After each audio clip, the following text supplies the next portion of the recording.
பாக்கியலட்சுமி அடுத்த வார எபிசோடில் பார்த்தீங்க அப்படின்னா இனியாவோட பர்த்டே செலிப்ரேஷனுக்காக எல்லாருமே சந்தோஷமாக ரெடி ஆகிட்டு இருக்காங்க. இந்த நேரத்தில் பார்த்தீங்கன்னா இனியா வந்து ஆஃபீஸில் ஒர்க் பண்ணிகிட்டு இருக்கும்போது நார்கட்டிக் சம்மந்தமாக வந்து கேஸ் வந்து எடுத்துகிட்டு இருக்காங்க. அதில் பார்த்தீங்க அப்படின்னா ஒரு ஃபியூ இயர்ஸ்க்கு முன்னாடி வந்து அவங்களோட ஹஸ்பண்ட் வந்து அந்த கேஸில் வந்து சம்மந்தப்பட்டிருக்காங்க.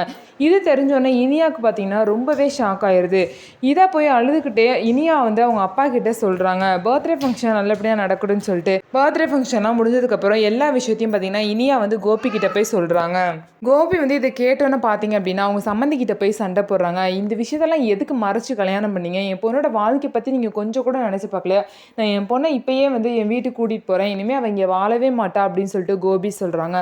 அதுக்கு வந்து பார்த்தீங்கன்னா மாப்பிள்ளையோட அப்பா வந்து சொல்கிறாங்க, கொஞ்சமாவது யோசிங்க, இப்போ இனியாவை நீங்கள் கூட்டி போனீங்க அப்படின்னா தேவையில்லாத பிரச்சனை, எல்லாத்துக்குமே மன கஷ்டமாக இருக்கும். இது நடந்து முடிஞ்ச விஷயம், இதை பற்றி ஏன் பேசுகிறீங்க அப்படின்னு சொல்லிட்டு என்ன சொன்னாலுமே கேட்காம கோபி பார்த்தீங்கன்னா ரொம்பவே பிடிவாதமாக இனியாவை நான் வீட்டுக்கு கூட்டிகிட்டு போயிட்டே ஆவேன்னு சொல்லிட்டு இருக்காங்க. இதுக்கப்புறம் என்ன நடக்கும்? கோபி வந்து அவங்கள்ட்ட இருந்து பிரித்து இனியாவை கூட்டிகிட்டு போயிடுவாங்களா, இல்லை அங்கே தான் இருப்பாங்களா அப்படிங்கிறத பொறுத்திருந்து பார்க்கலாம். நம்ம வீடியோ உங்களுக்கு பிடிச்சிருந்தா நம்ம வீடியோவை லைக் பண்ணிக்கோங்க. அதுக்கப்புறம் மறக்காமல் நம்மளோட சேனலை சப்ஸ்கிரைப் பண்ணிவிட்டு பாருங்கள்.